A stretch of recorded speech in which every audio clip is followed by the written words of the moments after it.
చక్కనమ్మ పైడి బొమ్మ తేనె నవ్వుల జాబిలమ్మ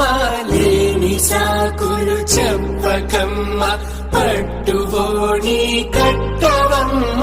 నాన్నయదపై నిన్నటిదాకా అల్లరి ఆటలు ఆడినా